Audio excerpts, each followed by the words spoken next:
자, MID 찾는 법 대해서 보겠습니다. 자, MID 찾는 법은 간단합니다. 기본적으로 여러분의 스토어가 티탈이라고 할게요. 그럼 티탈이라고 치고 여러분의 스토어 이름이 상품명이 요거라고 치면 검색을 하면 여러분의 제품이 딱 이렇게 첫 번째에 뜰 겁니다. 만약 첫 번째에 뜨지 않는다 그러면 여러분들은 제품을 잘못 올린 거니까 그거는 제 상품명 짓는 법을 다시 보고 오시고요. 여러분의 MID를 찾는 법은 여기 신고하기를 누르면 요 뒤에 있는 MVMID라는 게 보이죠? 요게 MID입니다. 아시겠죠? 요게 MID예요. 자, 그래서 MID 찾는 방법. 내 스토어 이름 플러스 풀 상품명을 집어넣고 신고하기 누름 하면 나오는 요 몇 가지 숫자죠? 11자리 숫자. MID입니다. 자, 요것만 아시면 되겠습니다. 쉽죠? 자, 그런데 여러분이 판매처가 있을 경우도 있어요. 판매처로 이렇게 묶여 있을 경우가 있죠. 요 판매처의 정보 수정 요청을 눌러보면 여기에도 MID가 나타나요. 근데 요 MID는요, 좀 다른 게, 이 MID 쳤을 때 제품으로 가는 것이 아니라 이렇게 판매처로 이동을 하게 됩니다. 이해가시죠? 여기에서 판매처로 이동을 하게 되고, 여기 위에도 똑같은 MID가 있어요. 요게 판매처 MID라고 합니다. 요거는 어느 때 유용하냐면 여러분들이 신라면 같은 거를 샀을 때, 이 신라면에 한 제품만 사는 것이 아니라 요 제품 중에 가장 싼 거를 사고 싶을 때 요 MID를 따는 거예요. 그러면 요 MID를 땄을 때 여기에 보면 한 개 중에서 가장 싸게 파는 사람이 계속 바뀔 거 아닙니까? 어떨 때는 다원나라, 어떨 때는 지니세븐. 저는 여기서 추천을 드리는 게 항상 MPay 플러스를 누르고 여기에서 배송비가 반드시 있는 분, 두 번째로 찜하기가 많은 스토어에서 사세요라고 말을 해요. 이렇게 찜하기도 없고 이 제품 뭐라 그럴까요? 제품의 구매 수도 없는 데서 사면 저는 싫어요. 이거는 금방 없어질 확률이 높기 때문에 찜하기가 높은 아미의 상점 이런 데에서 비싸더라도 여기에서 사는 걸 추천합니다. 어쨌든 아미의 상점에서 여러분이 또 MID를 딴다고 치면 신고하기를 누르면 두 번째 MID, 아미의 상점에 MID가 나타나고요. 눌러보면 아미의 상점으로 바로 이렇게 가는 걸 알 수가 있습니다. 그래서 MID는 결국 정보 수정 요청이나 이게 판매처 MID고요. 이 제품 하나로 봤을 때에는 요거죠. 킹스랜드에서 신고하기를 누르게 되면 여기에 있는 MVMID 뒤에 있는 게 다 MID라고 보시면 됩니다. 자, MID는 어떨 때 쓰냐? 여러분들이 제품을 주문할 때 빠르게 그 제품의 판매처를 찾는 데 있어서 유용합니다. 여기는 자사몰도 여전히 보면 배민상에는 요거 자사몰이거든요. 근데 자사몰도 이동을 하느냐 보여드릴게요. 자사몰에서도 이렇게 누른 다음에 이거 배민상이었죠? 사러 가기 눌러보면 이동하죠. 자사몰도 이런 식으로 이동을 하게 됩니다. 다시 말하자면 여러분이 네이버 쇼핑에서 검색되는 모든 곳에는 MID가 존재를 해요. 이 MID는 판매처 MID라는 가격 비교 MID가 있고요. 기본적으로 제품 단품에 나오는 여기에 나오는 이 단일 상품 MID가 있어요. 이 두 개는 다른 겁니다. 판매처 MID는 여러 개의 판매처 중에서 여러분들이 고를 수 있도록 하는 첫 번째 MID고요. 두 번째 MID는 이 휴일에라는 것에 신고하기를 누르게 되면 나오는 두 번째 MID는 그 상품에 최종으로 갑니다. 그거는 롯데온으로도 갈 수도 있고 지마켓 11번가로 갈 수도 있어요. 그래서 MID를 사용을 해서 요게 두 가지에 사용이 되는데 첫 번째 가구매 할 때 사용을 할 수도 있고요. 두 번째 트래픽에도 사용을 하고요. 세 번째 리셀할 때도 사용을 하고요. 네 번째 주문 처리할 때도 사용을 합니다. 요거는 하나하나 나중에 설명을 좀 드릴게요. 어쨌든 MID를 찾는 법 자체가 굉장히 중요한 정보이기 때문에 신고하기를 누르면 굉장히 빠르게 찾을 수 있다는 거 꼭 기억하시고 판매처가 있을 경우에는 첫 번째 MID가 존재를 하고 클릭했을 때 내 제품의 두 번째 MID가 두 개가 다르다는 거. 그래서 이럴 때 판매처 MID는요. 자, 판매처 MID는 정보 수정 요청에 나오고요. 그 다음에 최종 MID 가격 비교 MID라고 볼게요. MID고 판매처 MID는 신고하기가 나옵니다. 이 신고하기에 나오는 건 이런 거고, 이거는 가격 비교 MID는 이런 식으로 생겼고요. 신고하기 누르면 나오는 최종 MID는 보통 8로 시작을 하는 게 많습니다. 이렇게 요것만 기억하시면 MID를 찾고 제품의 위치를 찾는 데 있어서 굉장히 유용할 겁니다. 자, 그리고 두 번째로 이제 제품의 조합식을 한번 봐볼게요. 자, 이거 굉장히 좋은 검색어인데 조합식을 볼게요. 자, 이런 제목이 있어요. 제목이 맞춤 제작 주방 가림막이라는 제목이 있는데, 맞춤 제작 주방 가림막이라고 검색을 해볼게요.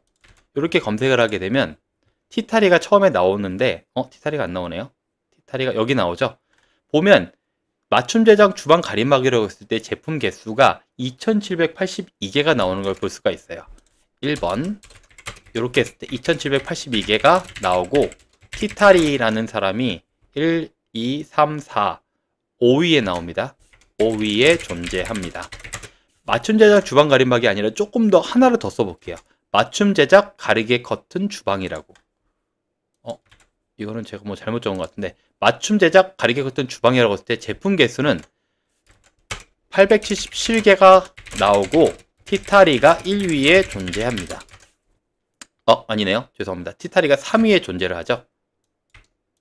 이렇게 3위에 존재를 합니다. 그리고 여기에다 바란스라는 걸 한 번 더 넣어서 검색을 해볼게요. 해보면 티타리가 이제 1위에 나오죠. 3.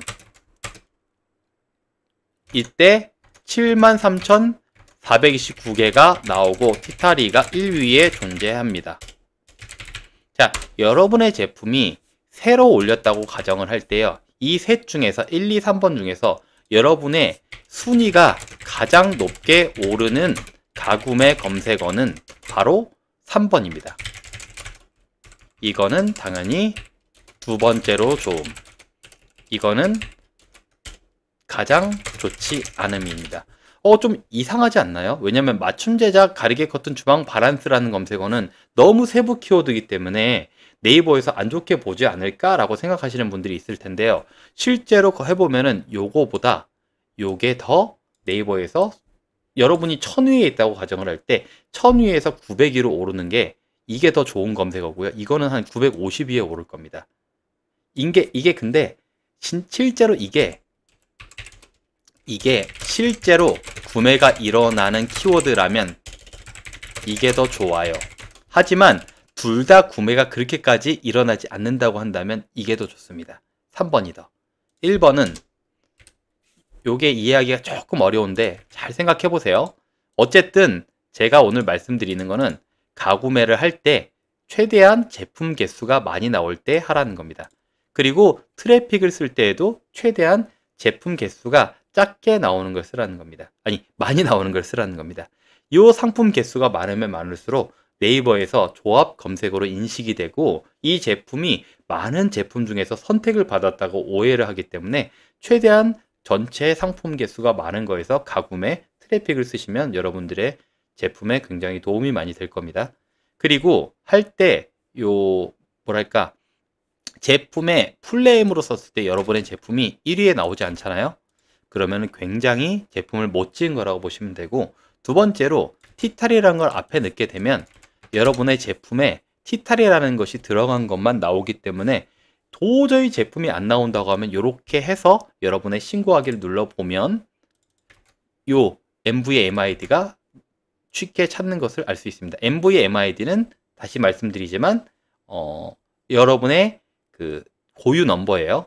그리고 정보 수정 요청을 할 때 나오는 MVMID는 3이나 2로 시작하는데 이거는 판매처 MID라고 합니다.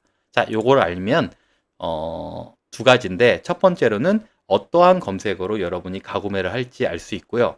두 번째로 이 제품을 좀 빠르게 찾는 법은 스토어 이름 플러스 전체 상품명인데, 최대한 좋은 검색어를 찾는 거는 여러분의 제품의 이 제목을 최대한 조합하시는 거예요. 맞춤 제작이라는 거 많이 쓰고 가리개 커튼이라는 걸 잘 안 쓸 것 같으면 주방, 맞춤 제작, 주방, 커튼이라고 했을 때 여러분의 제품이 이렇게 2위에 나오고 제품 개수가 많죠? 그럼 가구매를 할 때는 이런 식으로 처음에 하시고 나중에는 주방 커튼이라는 진짜 강력한 키워드를 했을 때에도 여러분의 제품이 나온다고 한다면 그건 진짜 여러분들의 순위가 많이 올라간 거예요. 이 사람들, 이 티타리라는 거 검색할 때는 주방 커튼으로 가구매하는 게 제일 좋습니다. 당연히 좋고요. 커튼으로 하면 더 좋아요. 하지만 여러분의 제품이 신규로 올렸다고 가정을 할 때 여러분의 제품들은 보통 위탁으로 받거나 신규로 받잖아요. 그런 제품을 상위로 올리기 위해서는 반드시 이 제품의 조합 검색어가 많아야 된다는 겁니다. 그래서 초반에 여러분의 제품이 이렇게 1페이지나 어떨 때는 10페이지에도 안 나올 때가 있어요. 안 나오게 되면 반드시 이 단어를 조합해가지고 최대한 제품이 많은 것 중에서 가구매를 하라는 뜻이고, 여러분의 제품이 굳이 주방 커튼에서 잘 되고 있는데 일형님이 보면은 30만 개가 되면 더 좋다 그랬어. 그래가지고 주방 커튼에 예를 들어서 뭐 하나를 더 했는데 뭐가 있을까? 중문이라는 게 했는데 이 제품 수가 늘어났어요. 이게 줄어들긴 했는데 늘어났어요. 그러면 이게 더 좋은 검색어야 라고 하면 안 돼요. 항상 사람들이 검색하는 검색어로 나왔을 때는 그 검색어가 최고로 좋은 거예요. 하지만 여러분의 제품이 신규로 올렸다고 가정을 했을 때 여러분의 가장 좋은 가구매 검색어가 뭔지에 대해서 알려드리는 겁니다. 그게 조합식을 만드는 비밀이에요. 자, 이 부분은 이제 마케팅 회사에서 보면은 조금 이해가 가실 테지만 초보분들이 보게 되면 저게 도대체 뭐 하는 소리지라고 이해할 수가 있어서 다시 한번 말씀드리지만 조금 고급 스킬입니다.